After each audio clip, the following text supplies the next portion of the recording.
నీ మాట సంపూర్ణ స్వచ్ఛత గలది, అది నీ సేవకునికి ప్రియమైనది. నీ బాట సంపూర్ణ స్వస్థత గలది, అది నీ ప్రియునికి ప్రాణమైనది. అయ్యో, ఎంతకాలము ఈ శ్రమ, ఎంతకాలము ఈ రోగము, ఎంతకాలము ఈ సమస్య, ఎంతకాలము ఈ దుఃఖము, ఎంతకాలము ఈ దరిద్రము, ఎంతకాలము ఈ నష్టము, మరి ఎంతకాలము ఈ నరకము.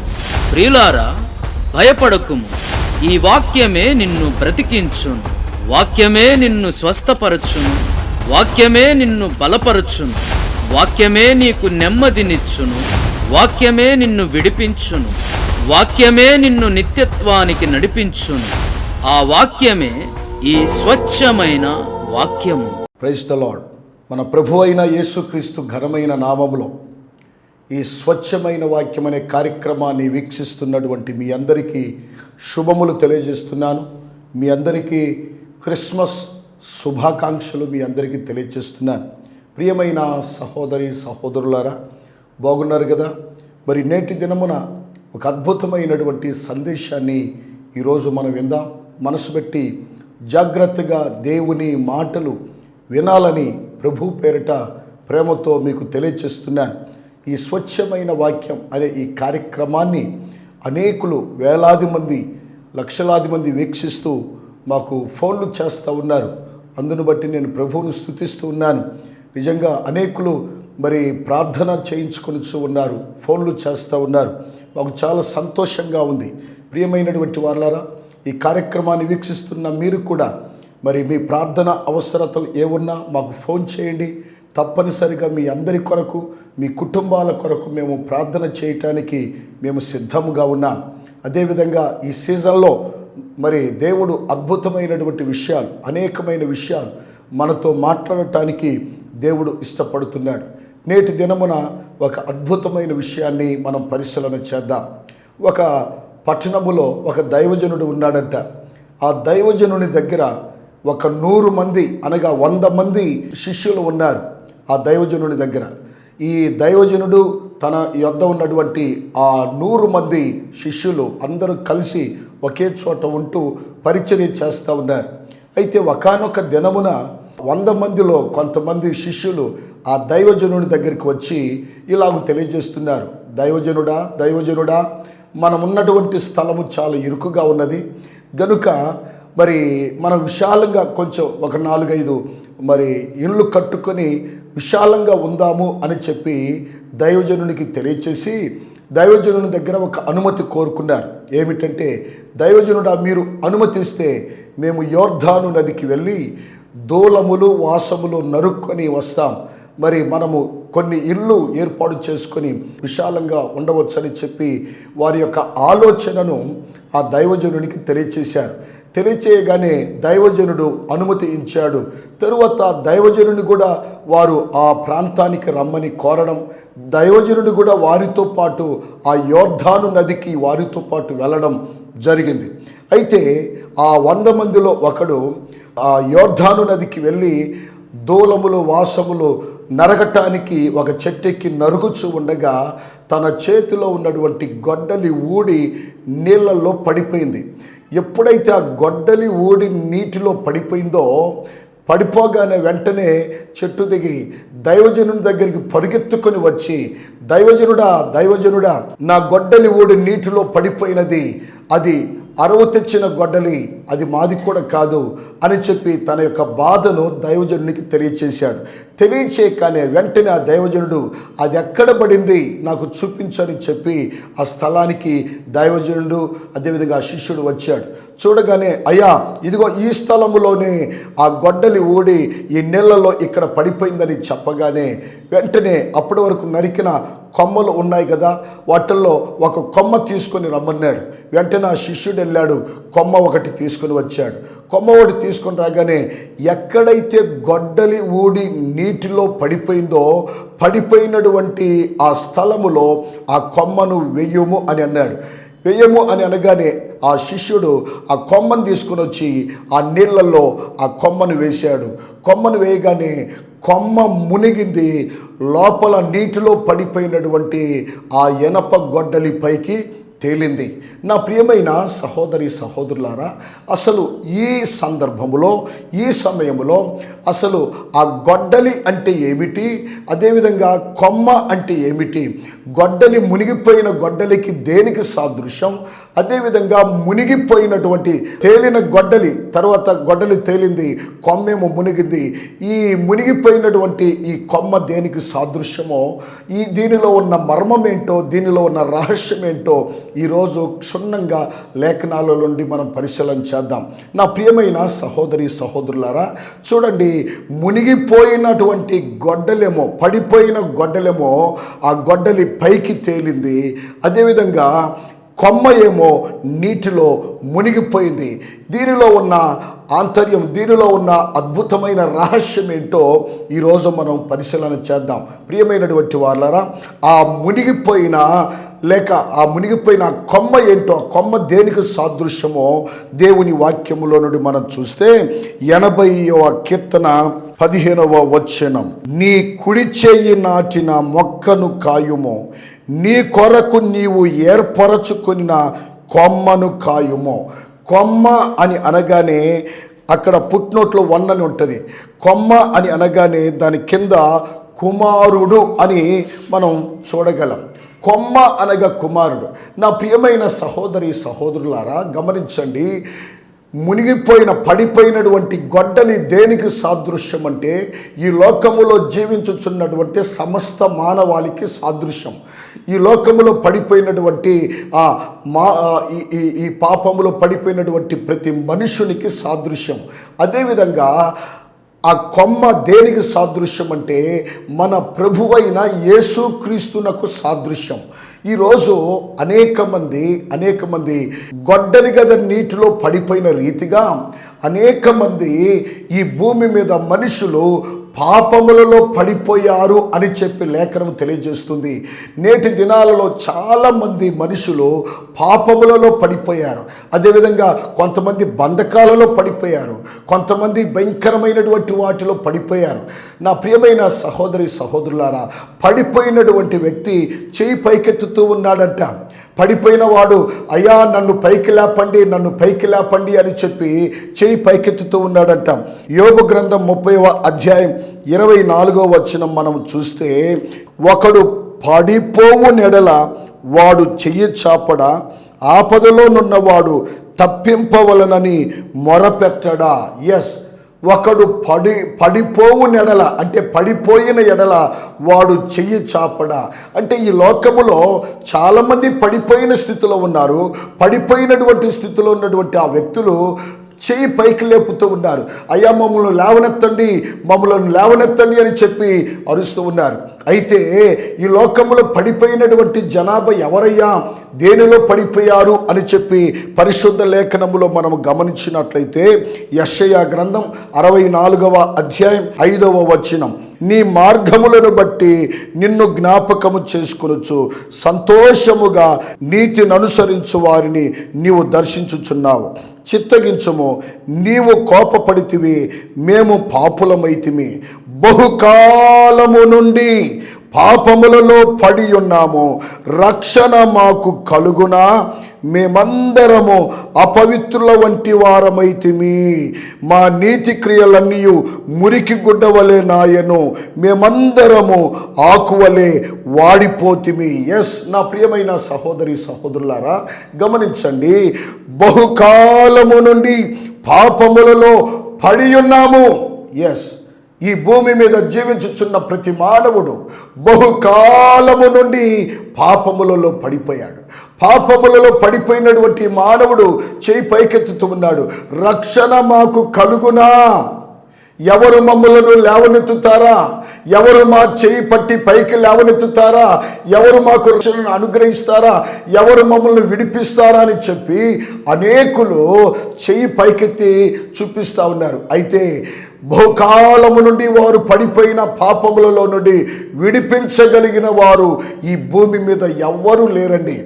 అందుకే మన ప్రభు అయిన యేసుక్రీస్తు ప్రభువారు, చూసారా, మన ప్రభు అయిన యేసుక్రీస్తు ప్రభువారు ఆయన పరలోకములో తండ్రితో సమానంగా ఉన్నాడు.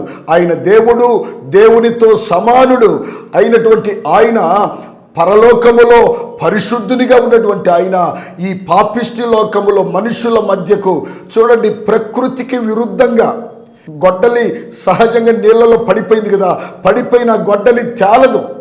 అదేవిధంగా సహజంగా కొమ్మ మునగదు. ప్రకృతికి విరుద్ధంగా ఇక్కడ ఏమైందంటే కొమ్మేమో మునిగింది, గొడ్డలేమో పైకి తేలింది. అంటే కొమ్మ దేనికి సాదృశ్యం అంటే మన ప్రభు అయిన యేసుక్రీస్తునకు. అక్కడ ఉంటుంది కుమారునికి కుమారుడు అని అక్కడ అర్థం.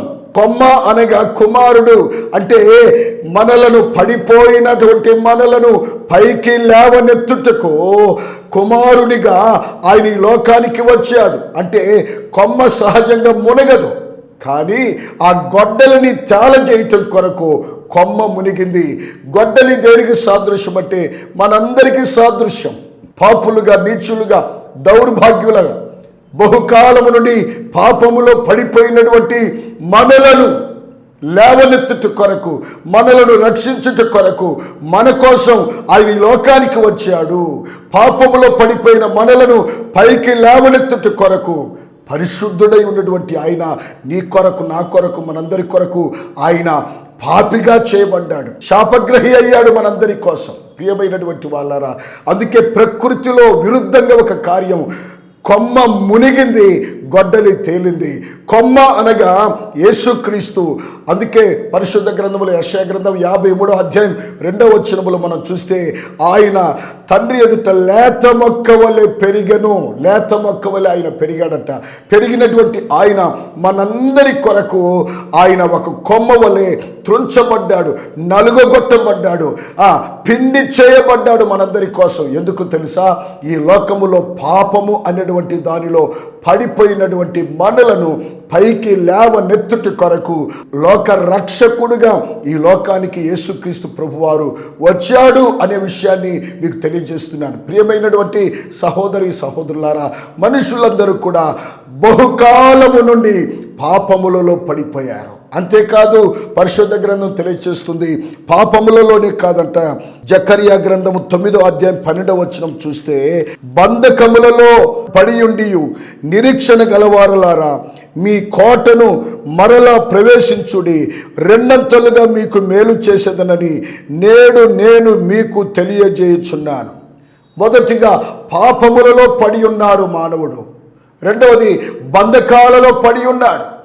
బంధకాలు అని అంటే అనేక రకాల బంధకాలు, రకరకాల బంధకాలు.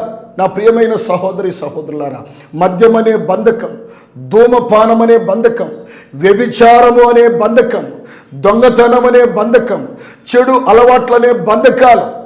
ఒక తల్లిగారు అంటారు, అయ్యా మా బాబు ఆ బంధకములో ఉన్నాడయ్యా, దానిలో నుండి బయటికి రాలేకపోతున్నాడయ్యా, వ్యభిచారం అనే బంధకములో ఉన్నాడయ్యా, దానిలో నుండి బయటికి రాలేకపోతున్నాడయ్యా, మా బాబు కోసం ప్రార్థన చేయండి.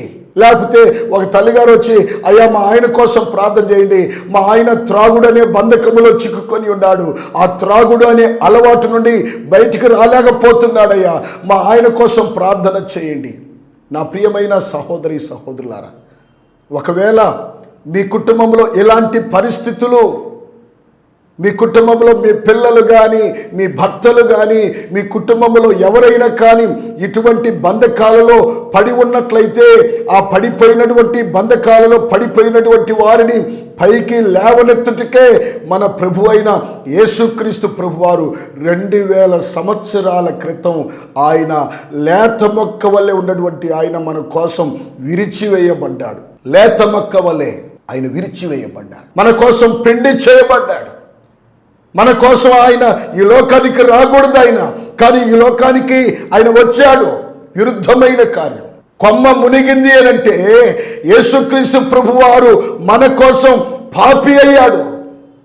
మన కోసం ఆయన శాపగ్రస్తుడయ్యాడు. పడిపోయిన మనలను లేవనెత్తుటకు, బంధకాలలో చిక్కుకొని ఉన్నటువంటి మనలను లేవనెత్తుటకు యేసుక్రీస్తు ప్రభువారు ఒక కొమ్మ వలె ఆ నీటిలో మునిగి, గొడ్డలి లాంటి కరుడు కట్టినటువంటి హృదయాలు, కఠినాత్ములండి.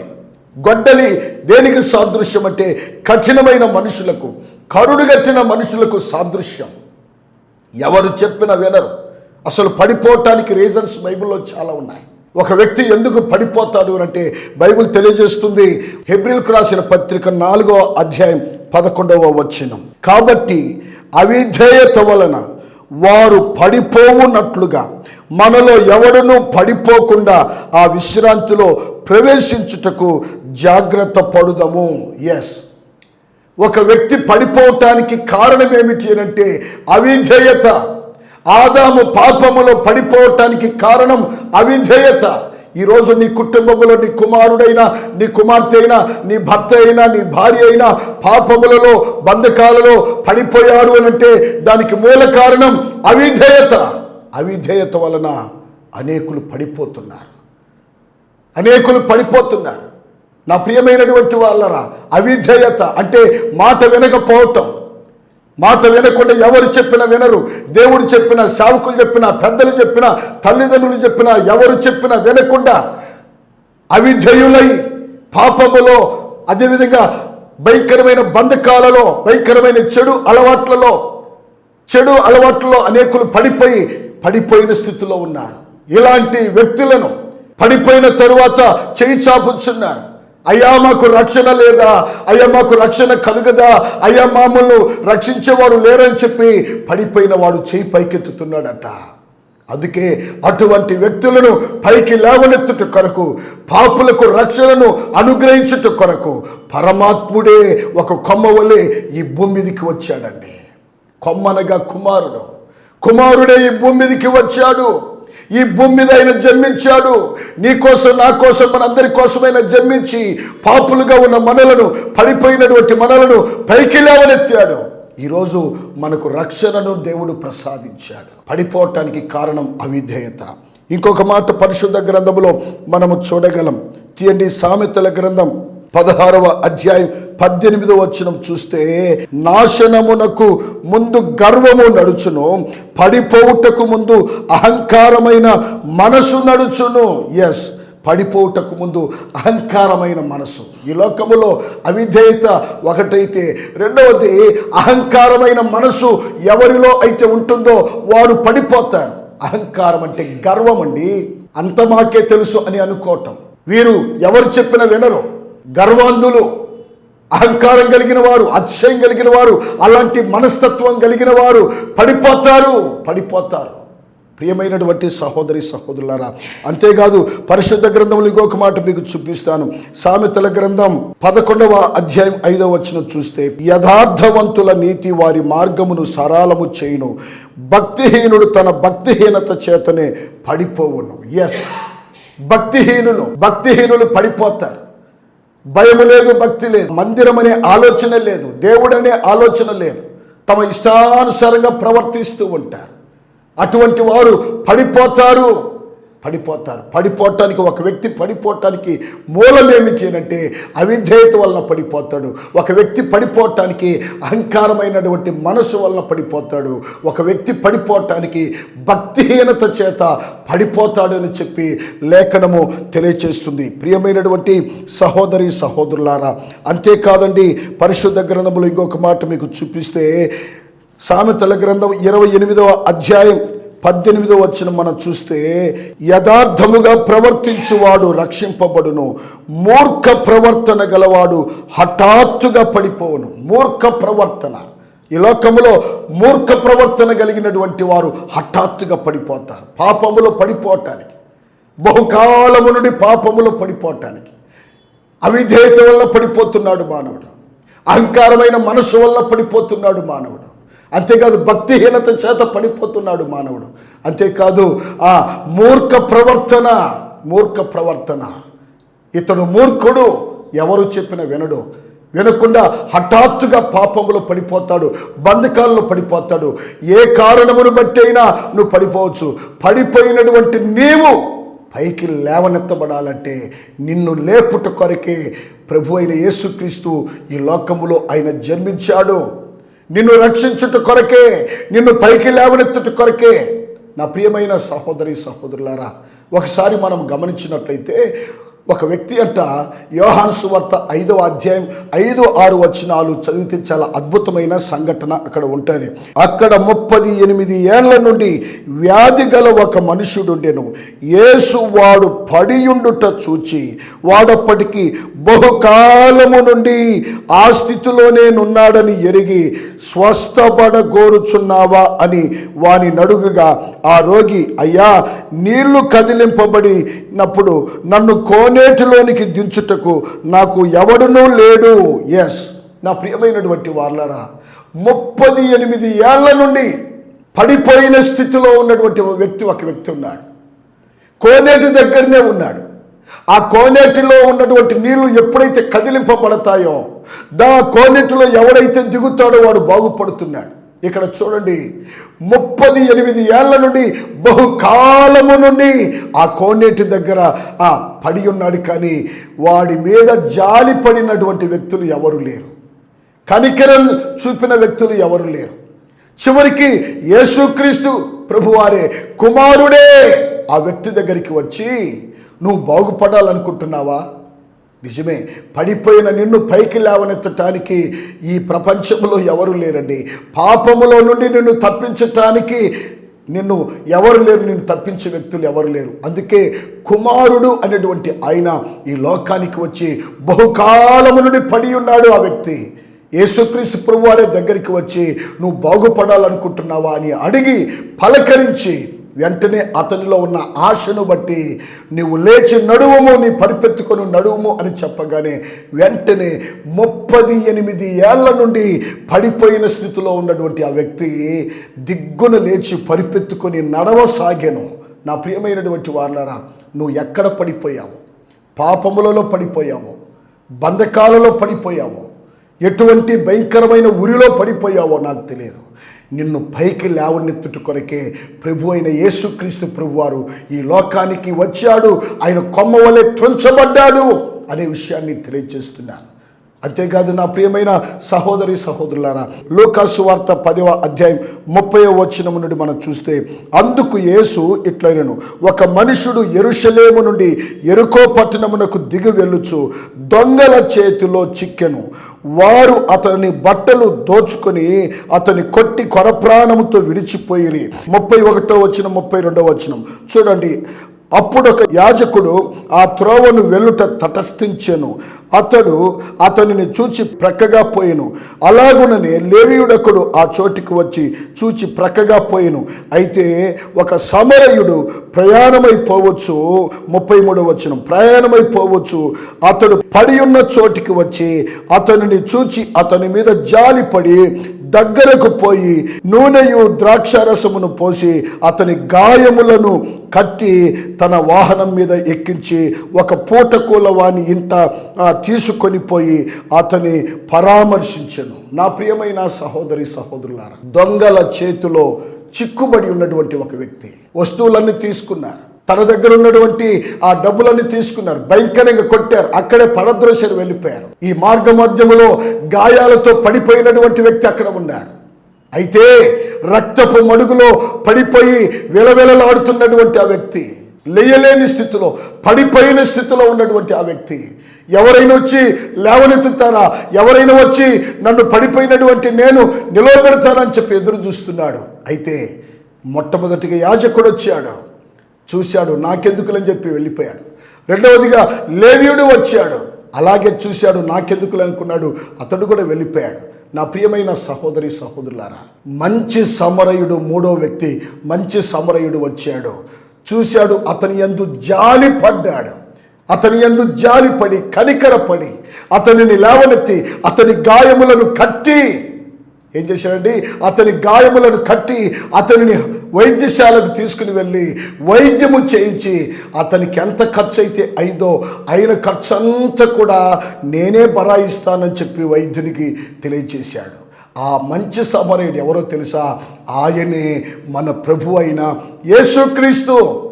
నువ్వు ఎక్కడ చిక్కుకొని ఉన్నావో, ఎక్కడ ఏ పాపమనే ఊబిలో చిక్కుకొని ఉన్నావో, ఏ బంధకమనే ఊబిలో చిక్కుకొని ఉన్నావో, ఎటువంటి గాయాల చేత అల్లాడిపోతున్నావో, రుణాల చేత, బాధల చేత, రోగాల చేత, ఇరుకులు ఇబ్బందుల చేత ఒకవేళ నిజంగా నువ్వు తల్లడిల్లిపోతున్నావేమో, ఎవరైనా వచ్చి ఆదుకుంటారా అని చెప్పి, ఎవరైనా వచ్చి నన్ను పైకి లేవనెత్తుతారని చెప్పి ఆవేదన చేత అరుస్తూ ఉన్నావేమో, ఈ యొక్క సమయంలో ఖచ్చితంగా మంచి సమరయునిగా ఆయన 2000 సంవత్సరాల క్రితం ఈ లోకానికి ఆయన వచ్చాడు. ఆయనే మన ప్రభు అయిన యేసుక్రీస్తు. ఆయన వచ్చి పడిపోయిన మనలను, పాడైపోయిన మనలను, రక్తపు మడుగులో కూరుకుపోయిన మనలను, భయంకరమైన బంధకాలలో ఉన్నటువంటి మనలను పైకి లేవనెత్తుట కొరకు ఆయన ఈ లోకానికి వచ్చి మంచి సమరయుని వలె మనలను, మన గాయములను కట్టి మనకు విడుదలనిచ్చాడు. నా ప్రియమైనటువంటి వాళ్ళారా, గమనించండి. ఎదుగో గొడ్డలి ఊడి నీటిలో పడిపోయింది. ఆ గొడ్డలి నీవు నేను మనమందరం ఆ గొడ్డలికి సాదృశ్యం. పడిపోయినటువంటి ఆ గొడ్డలిని పైకి లేవనెత్తుట కొరకు కొమ్మ మునిగింది. కొమ్మ ఒరిజినల్గా నీటిలో మునగదు, వుడ్ అనేది నీళ్ళలో మునగదు. కానీ ఆ గొడ్డల్ని తేలజేయుటకు కొమ్మ తన స్వభావాన్ని మార్చుకొని కొమ్మ మునిగింది. అనగా కొమ్మ కుమారునికి సాదృశ్యం. నా ప్రియమైనటువంటి వాళ్ళరా, మనలందరినీ రక్షించుట కొరకు, విడిపించుట కొరకు ప్రభు అయిన యేసుక్రీస్తు ప్రభువారు ఈ లోకానికి వచ్చి మనకు శ్రేష్టమైనటువంటి రక్షణ భాగ్యమును, అందుకే మత్తయి సువార్త 1వ అధ్యాయం 21వ వచనములో మనం చూస్తే, ఆమె ఒక కుమారుని కనును, ఆయనే తన ప్రజలను వారి పాపము నుండి ఆయనే రక్షించును గనుక ఆయనకు యేసు అను పేరు పెట్టబడెను. ఆయనే లోకానికి వచ్చి మనలను రక్షించెను, మనల్ని విడిపించెను అని చెప్పి లేఖనములు మనం చూస్తున్నాం. ఈ యొక్క ప్రోగ్రామును, ఈ కార్యక్రమాన్ని వీక్షిస్తున్న నీవు కూడా ఇంకా పాపమనే ఊబిలో ఇంకా చిక్కుకొని ఉన్నట్లయితే, ఆ బంధకాలలో ఇంకా నువ్వు ఉన్నట్లయితే, ఈ యొక్క సమయంలో నీ చేయెత్తి, ప్రభువా నన్ను విడిపించయ్యా, ప్రభువా నన్ను లేవనెత్తయ్యా, ప్రభువా నాకు రక్షణ దయచేయ్యా అన్ను అడగగలిగినట్లయితే ఖచ్చితంగా దేవుడు నువ్వు పడి ఉన్నటువంటి స్థలము నుండి ఆ దేవుడు నిన్ను పైకి లేవనెత్తి నిన్ను బలపరచి దేవుడు నీకు రక్షణనిచ్చి నిన్ను ఆయన బిడ్డగా చేర్చుకుంటాడని దైవజనునిగా తెలియచేస్తున్నాను. కళ్ళు మూసుకొని ప్రార్థన చేస్తాను. మహాగణుడా, మహోన్నతుడా, మీకు వందనాలయ్యా. ఈ సమయమందు నా తండ్రి ఈ శ్రేష్టమైనటువంటి సందేశాన్ని అయ్యా మీరు మాకు అనుగ్రహించారు. ఎందరైతే ఈ కార్యక్రమాన్ని వీక్షిస్తున్న ప్రతి బిడ్డను మీరు దీవించు నాయన. ఈ కార్యక్రమానికి అయ్యా సహకరిస్తున్న ప్రతి బిడ్డను కూడా మీరు దీవించండి. ఈ యొక్క కార్యక్రమాన్ని వీక్షించిన ప్రతి బిడ్డలో ఎవరెవరు ఏ బంధకాలలో ఉన్నారో, ఎటువంటి స్థితిలో ఉన్నారో వారందరినీ కనికరించి నాయన వారిని లేవనెత్తండి, వారిని విడిపించండి, వారిని బలపరచండి. నా తండ్రి, ఒకవేళ వారు పాపమనే ఊబిలో ఉన్నా, బంధకాలనేటువంటి ఊబిలో ఉన్నా వారిని పైకి లేవనెత్తండి నాయన. నీకు స్తోత్రాలు తెలియజేస్తూ వారిని, వారి కుటుంబాలను, వారి బిడ్డలను మీరు దీవించమని, ఆశీర్వదించమని యేసుక్రీస్తు నామములో అడిగి వేడుకొనుచున్నాను తండ్రి, ఆమేన్. ప్రియమైనటువంటి సహోదరి సహోదరులారా, ఈ కార్యక్రమానికి ఖచ్చితంగా మీరు స్పాన్సర్ చేయండి. అనేక మందికి, కొన్ని వేల మందికి, కొన్ని లక్షల మందికి స్వచ్ఛమైన వాక్యం అనే కార్యక్రమం ద్వారా అనేకులకు మేము సందేశాలు అందించడానికి సిద్ధముగా ఉన్నాం. ఈ కార్యక్రమానికి స్పాన్సర్ చేసినటువంటి ఆ కుటుంబాన్ని దేవుడు దీవించి ఆశీర్వదించి బలపరచును గాక. ఆమేన్. మా అడ్రస్ క్రైస్ట్ మినిస్ట్రీస్ 67 రోడ్ చివర, శ్రీనివాసరావుపేట, గుంటూరు. మీ ప్రార్థన అవసరతల కొరకు మమ్మలను సంప్రదించవలసిన phone number 9701327387. May God bless you all.